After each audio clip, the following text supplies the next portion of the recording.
Hi folks, Dan the Wolfman here, and today I'm going to make a video, is 40 Smith & Wesson 40 caliber still a viable CCW option? So that's the question I ask you guys today. This is kind of based on a video I made a couple years ago. This is a 7-shot, 3-inch, 357 Magnum, a viable CCW option. It's gotten a ton of views.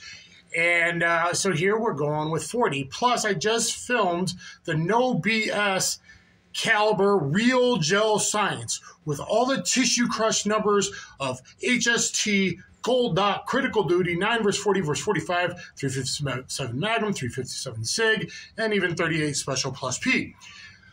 Very long video, very detailed video, and something you may want to watch. 40 has fallen out of favor. Last week I also filmed a video coming out, 40 Why Does It Really Suck? I suggest you look at that when I shoot this pistol, and not all firearms on my channel are mine. I borrow a lot. I'm an armed guard. I know a lot of armed guard, law enforcement, etc. I can borrow and swap firearms, and we all have fun and get to do these videos. So everyone dogs on 40. It's too snappy, they say. Well, it's actually not snappy. It's torquey because it doesn't just go up fast, but it diverts left and right more than 9 or 45 does. I don't know why, but it does.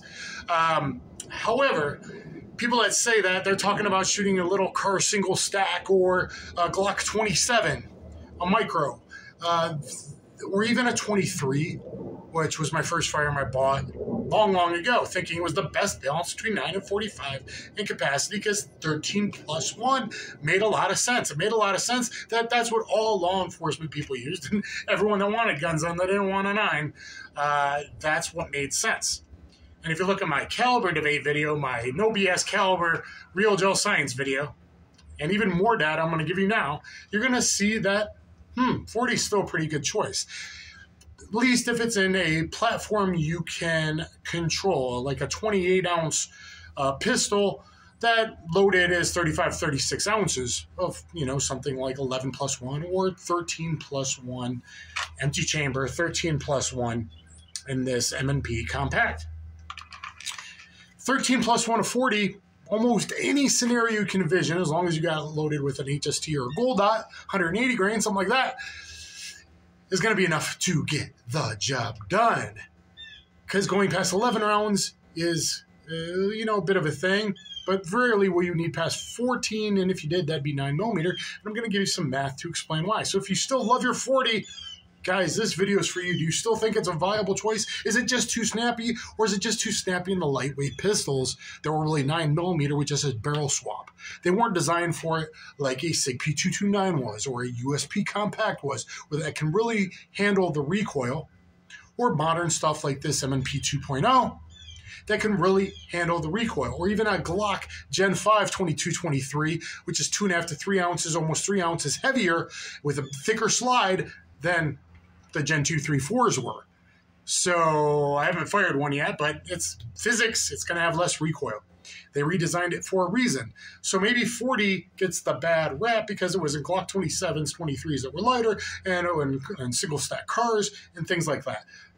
But is a double stack 40 still a viable CCW option? Let me know what you think in the comments below. Not only that, but is it the best option? Is it the best option for law enforcement? And is it the best option for you all the time, or at least in the winter? Look at my caliber debate video. It's also great for animal defense because regular old FMJ goes really far, and that's great for lions, tigers, and meth bears. Oh my. So, if you happen to get an extremely rare gunfight, die-hard style, needing more than one mag as a civilian, F their cover. That's why, because F your cover.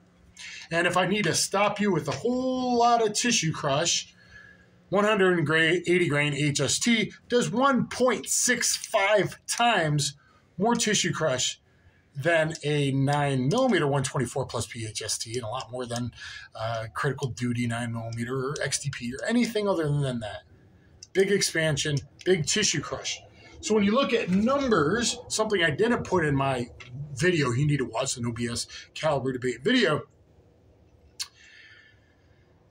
14 180 grain HSTs 40 cal does 87.92 total tissue crush, 87.92 total tissue crush, whereas 945 HSTs does huge tissue crush compared to other rounds, but 9 HSTs only do 72, so 87, almost 88 versus 72, and 9 of 45.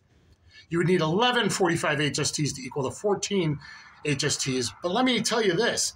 14 of these in the same size factor here versus 16 9mm, like everyone wants to tell you, well, more is more capacity, even though you're very unlikely to need past 11, 12, 13 rounds. But you could, especially 9mm, because you're doing less damage per hit, because 16 rounds of 124 plus PHST, even though I'm comfortable with that, because as long as it's the best hollow point round in 9mm, is only 60.8 tissue crush versus 87.92. 14 of these, 87.92, like 88 versus 60, 16 and 9mm. So not only is 40 still a viable CCW option, in the right platform at least, if you have good recoil control, if you're not a beginner shooter, what do you think? Is it actually the best? The only thing that would be better is hollow point 45 that you know expands, HSTs, and it's like 14 rounds. There's only, Glock platforms that do that, other than huge, big, and then they get heavy. So you can't really do that, because this loaded's like 36 ounces, and 35, 36 is about where I want to be, whether on duty or off duty. That's the most I really feel comfortable, or my hips don't hurt too bad.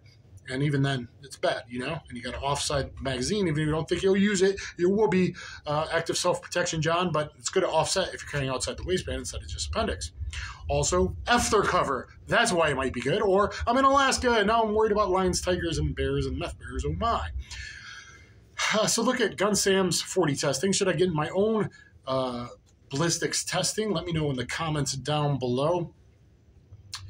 And for all those people making fun of your 40, tell them my 10 rounds of 40 do more than your 16, 17, 18 rounds of 9mm. And, more likely we're only all going to fire 8 to 11 shots in a civilian defensive gun use. So I'd rather do more damage quickly to put the bad guy from stop his deadly actions from trying to kill me or my family or others.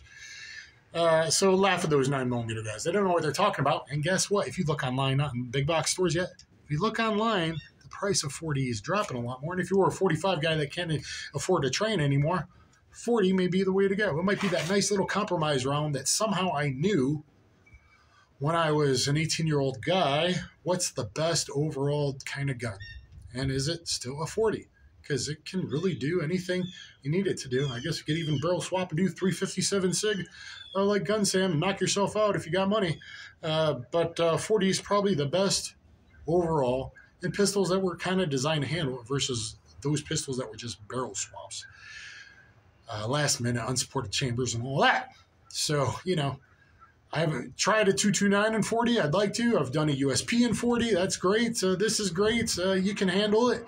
Is it as easy as 9mm control? No. But as long as it's one of the heavier pistols, like a 27, 28 ounce pistol, that becomes 36, 37. When loaded, you can handle the recoil. It's not that big of a difference if you look at Chuck Hawks and the 1.5 pound range guns, especially if you're doing like a 124 plus P to a 180 or whatever.